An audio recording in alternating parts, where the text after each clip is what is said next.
സുലൈമാൻ നബി അലൈഹിസ്സലാമിന് ശേഷവും സക്കരിയ നബി അലൈഹിസ്സലാമിന് മുൻപുമായിട്ടാണ് അദ്ദേഹം ജീവിച്ചിരുന്നത്. ഒരു ദിവസം പതിവ് പോലെ പ്രവാചകൻ കഴുതപ്പുറത്ത് തൻ്റെ ഫാമിലേക്ക് പോവുകയായിരുന്നു. ഉച്ചയോടെ വർഷങ്ങൾക്ക് മുമ്പ് നാശം വിതച്ച ഒരു ചെറിയ പട്ടണത്തിൽ അദ്ദേഹം എത്തിച്ചേർന്നു. അവിടെ ആരും ജീവിച്ചിരിപ്പില്ലായിരുന്നു. തകർന്ന കെട്ടിടങ്ങളും ചുവരുകളും കിണറുകളും മനുഷ്യരുടെ ധാരാളം അസ്ഥികളും അദ്ദേഹം അവിടെ കണ്ടു. പ്രവാചകൻ രാവിലെ യാത്ര ചെയ്യാൻ തുടങ്ങിയതായിരുന്നു. സൂര്യൻ്റെ ചൂട് കൂടി വന്നപ്പോൾ ആ പട്ടണത്തിൽ കുറച്ചു സമയം വിശ്രമിക്കാൻ പ്രവാചകൻ തീരുമാനിച്ചു. അദ്ദേഹം കഴുതപ്പുറത്തു നിന്നും ഇറങ്ങി ഒരു മരത്തണലിലിരുന്നു. അദ്ദേഹത്തിന് നന്നായി വിശക്കുന്നുണ്ടായിരുന്നു. പ്രവാചകൻ തൻ്റെ സഞ്ചിയിൽ നിന്നും പഴങ്ങളെടുത്ത് തിന്നാൻ തുടങ്ങി. കുറച്ചു സമയം അദ്ദേഹം അവിടെ ഇരുന്നു. അതിനുശേഷം എഴുന്നേറ്റ് ചുറ്റും നോക്കി. പഴക്കം ചെന്ന് പൊട്ടിപ്പൊളിയാറായി നിൽക്കുന്ന ചുമരുകൾ അദ്ദേഹം കണ്ടു. പിന്നീട് ചുറ്റിലും കിടക്കുന്ന അസ്ഥികൂടങ്ങൾ അദ്ദേഹം കണ്ടു. അല്ലാഹു എങ്ങനെ ഇവരെ വീണ്ടും ജീവിപ്പിക്കും? അദ്ദേഹം ജിജ്ഞാസയോടെ പറഞ്ഞു. അദ്ദേഹം പറഞ്ഞത് അല്ലാഹു കേട്ടപ്പോൾ അല്ലാഹു കോപാകുലനാവുകയും തൻ്റെ ശക്തി അദ്ദേഹത്തിന് കാണിച്ചു കൊടുക്കാൻ തീരുമാനിക്കുകയും ചെയ്തു. അല്ലാഹു മരണത്തിൻ്റെ മലക്കിനെ പ്രവാചകന്റെ അടുത്തേക്ക് അയച്ചു. മരണത്തിൻ്റെ മലക്ക് പ്രവാചകന്റെ അടുത്തു വന്നു. അല്ലാഹു പറഞ്ഞതുപോലെ പ്രവാചകന്റെ ജീവൻ എടുത്തു. പ്രവാചകൻ ജീവനില്ലാതെ കുറേ കാലം അവിടെ കിടന്നു. അതിനിടയിൽ പ്രവാചകന്റെ കഴുതയും ചത്തുപോയി. ഏകദേശം 100 വർഷം പ്രവാചകൻ അങ്ങനെ മരണപ്പെട്ട് കിടന്നതായി പറയപ്പെടുന്നു. ആ 100 വർഷത്തിനിടയിൽ ധാരാളം മാറ്റങ്ങൾ സംഭവിച്ചു. ഒരു ദിവസം പ്രവാചകനെ മരണത്തിൽ നിന്ന് ഉണർത്താൻ അല്ലാഹു തീരുമാനിച്ചു. മരണത്തിന്റെ മലക്കിനെ അദ്ദേഹത്തിനടുത്തേക്ക് വീണ്ടും അയച്ചു. മലക്കെത്തി പ്രവാചകനെ മരണത്തിൽ നിന്നും പുനർജീവിപ്പിച്ചു. പ്രവാചകൻ കണ്ണുകൾ തുറന്നപ്പോൾ എന്താണ് സംഭവിച്ചതെന്ന് മനസ്സിലായില്ല. നിങ്ങൾ എത്ര കാലം ഉറങ്ങി? മലക്ക് ചോദിച്ചു. അപ്പോൾ വൈകുന്നേരമായിരുന്നു. പ്രവാചകൻ ഉറങ്ങിയിരുന്നത് ഉച്ചയ്ക്കായിരുന്നു. ഞാൻ ഒരു ദിവസം അല്ലെങ്കിൽ പകുതി ദിവസം ഉറങ്ങി. അദ്ദേഹം ആശയക്കുഴപ്പത്തോടെ മറുപടി പറഞ്ഞു. നിങ്ങൾ 100 വർഷമായി ഉറങ്ങുകയായിരുന്നു, മലക്ക് പറഞ്ഞു. അത് കേട്ടപ്പോൾ പ്രവാചകൻ ഞെട്ടിപ്പോയി. അദ്ദേഹം ജീവിതത്തിലേക്ക് തിരികെ വന്നത് അല്ലാഹുവിൻ്റെ ശക്തി കാരണമാണെന്ന് അദ്ദേഹം മനസ്സിലാക്കി. പിന്നീട് മലക്ക് പ്രവാചകന്റെ കഴുതയെയും ഉണർത്തി. പ്രവാചകൻ അദ്ദേഹത്തിന്റെ വീട്ടിലേക്ക് തിരിച്ചു പോകാൻ തുടങ്ങി. അദ്ദേഹം തൻ്റെ ജന്മദേശത്തെത്തിയപ്പോൾ വീണ്ടും അത്ഭുതപ്പെട്ടു. നഗരം മുഴുവനും മാറിയിരിക്കുന്നു. പുതിയ കടകളും പുതിയ തെരുവുകളും ഉണ്ടായിരുന്നു. അദ്ദേഹത്തിന് ആരെയും തിരിച്ചറിയാൻ കഴിഞ്ഞില്ല.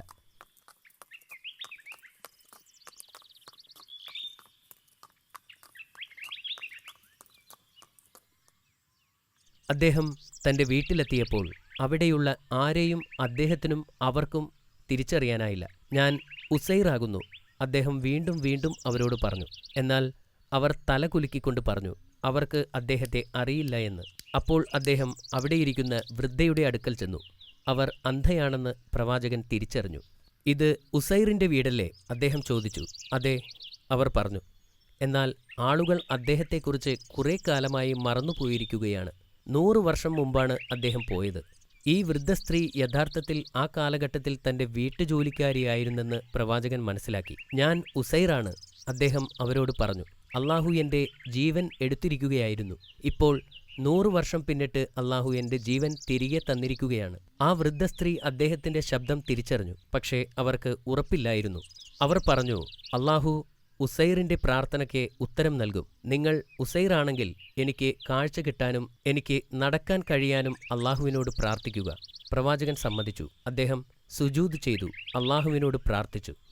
എന്നിട്ട് അദ്ദേഹം എഴുന്നേറ്റ് നിന്ന് വിരലുകൾ അവരുടെ കണ്ണിനു മുകളിൽ വച്ച് പതുക്കെ തടവി. എന്നിട്ട് അദ്ദേഹം കൈകളെടുത്തുകൊണ്ട് പറഞ്ഞു, അല്ലാഹുവിൻ്റെ ശക്തിയാൽ കണ്ണു തുറക്കുക. എന്തൊരത്ഭുതം! അവർക്കിപ്പോൾ എല്ലാം കാണാൻ കഴിഞ്ഞു. പിന്നീടവർ എഴുന്നേറ്റ് പരസഹായമില്ലാതെ നടന്നു.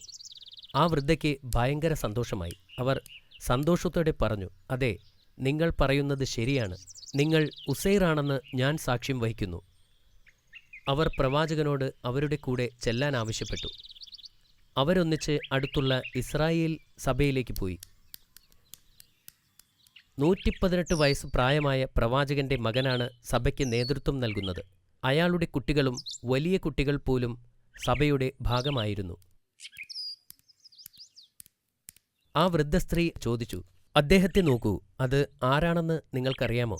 പക്ഷേ ആരും അദ്ദേഹത്തെ തിരിച്ചറിഞ്ഞില്ല. അത് നിങ്ങളുടെ പിതാവാണ് ഉസൈർ. അദ്ദേഹം തിരിച്ചെത്തിയിരിക്കുന്നു. നിങ്ങൾ കള്ളം പറയുകയാണ്. അദ്ദേഹത്തിന്റെ മകൻ പറഞ്ഞു. 100 വർഷം കഴിഞ്ഞ് എങ്ങനെയാണ് അദ്ദേഹം തിരിച്ചുവരുന്നത്? എന്നെ നോക്കൂ, ആ വൃദ്ധ പറഞ്ഞു. ഞാൻ നിങ്ങളുടെ പഴയ ജോലിക്കാരിയാണ്. എനിക്ക് മുൻപ് കാഴ്ചയുണ്ടായിരുന്നോ? നീ എന്നെ അവസാനമായി കണ്ടപ്പോൾ എനിക്ക് നടക്കാൻ കഴിയുമായിരുന്നോ? നിന്റെ പിതാവ് എനിക്ക് വേണ്ടി അള്ളാഹുവിനോട് പ്രാർത്ഥിച്ചു. ഇപ്പോൾ എനിക്ക് നടക്കാനും കാണാനും കഴിയും. പ്രവാചകന്റെ മകൻ അവരുടെ അടുത്തേക്ക് ചെന്നു. എന്റെ പിതാവിന്റെ തോളിൽ ഒരു കറുത്ത മറുകുണ്ടായിരുന്നു എന്ന് അദ്ദേഹം പ്രവാചകനോട് പറഞ്ഞു. നിങ്ങൾക്ക് ആ മറുകു കാണിക്കാൻ കഴിഞ്ഞാൽ ഞങ്ങൾ നിങ്ങളെ വിശ്വസിക്കാം. പ്രവാചകൻ അദ്ദേഹത്തെ മറുകു കാണിച്ചു.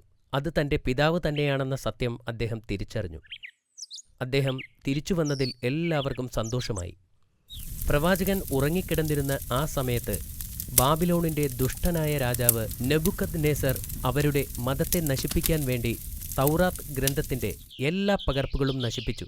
ലോകത്ത് അവശേഷിച്ചിട്ടുള്ള ഒരേയൊരു തൗറാത്ത് ഗ്രന്ഥത്തിന്റെ പകർപ്പ് മണ്ണിലെവിടെയോ കുഴിച്ചിട്ടിരിക്കുകയാണ്. അത് പ്രവാചകന് മാത്രമേ അറിയൂ. അള്ളാഹു വലിയവനാണ്, അദ്ദേഹത്തിന്റെ ഒരു കൊച്ചുമകൻ പറഞ്ഞു. തൗറാത്ത് ഗ്രന്ഥത്തിന്റെ അവസാന പതിപ്പ് എവിടെയാണെന്ന് ഞങ്ങളോട് പറയാൻ താങ്കൾക്ക് മാത്രമേ കഴിയൂ. തൗറാത്ത് കുഴിച്ചിട്ടിരിക്കുന്ന സ്ഥലത്തേക്ക് പ്രവാചകൻ ജനങ്ങളെ കൊണ്ടുപോയി. അദ്ദേഹം അത് പുറത്തെടുത്തു.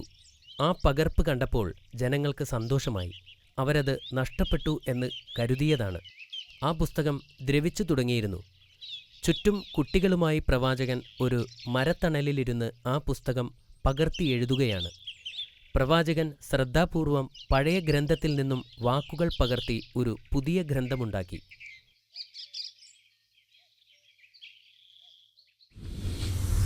പിന്നീട് അദ്ദേഹം ഇസ്രായേലിൽ വച്ച് വഫാത്തായി. മാഷാ അല്ലാ, രസകരമായ കഥയായിരുന്നു. അത് 100 വർഷം ഉറങ്ങുക, ഇത് വലിയ അത്ഭുതകരമായ ഒന്നായിരുന്നു. ഇത് അത്ഭുതകരമായ ഒരു കഥയായിരുന്നു. പ്രവാചകൻ ഉറങ്ങിക്കിടന്ന ആ തകർന്ന പട്ടണത്തിന്റെ പേരെന്തായിരുന്നു? ചിലർ അതിനെ സൈറാബാദ് എന്നാണ് പറയുന്നത്. ശരി, ഇനി ചോദ്യത്തിലേക്ക് കടന്നാലോ? ചോദിച്ചോളൂ. എന്തുകൊണ്ടാണ് അള്ളാഹു പ്രവാചകനെ ഇത്ര കാലം ഉറക്കിയത്? പ്രവാചകൻ ഒരു നിമിഷത്തേക്ക് അള്ളാഹുവിന്റെ ശക്തിയെ സംശയിച്ചതുകൊണ്ടാണ്. എത്ര കാലമായിരുന്നു പ്രവാചകൻ ഉറങ്ങിയത്? അദ്ദേഹം 100 വർഷക്കാലം ഉറങ്ങി. പ്രവാചകൻ വീട്ടിലേക്ക് തിരിച്ചു വന്നപ്പോൾ ആളുകൾ തിരിച്ചറിഞ്ഞോ? ഇല്ല, 100 വർഷക്കാലം കഴിഞ്ഞപ്പോൾ പ്രവാചകനെ ആരും തിരിച്ചറിഞ്ഞില്ല. അദ്ദേഹത്തെ ആദ്യം തിരിച്ചറിഞ്ഞത് ആരാണെന്ന് പറയാമോ? വീട്ടുജോലിക്കാരിയായിരുന്നു. Very good.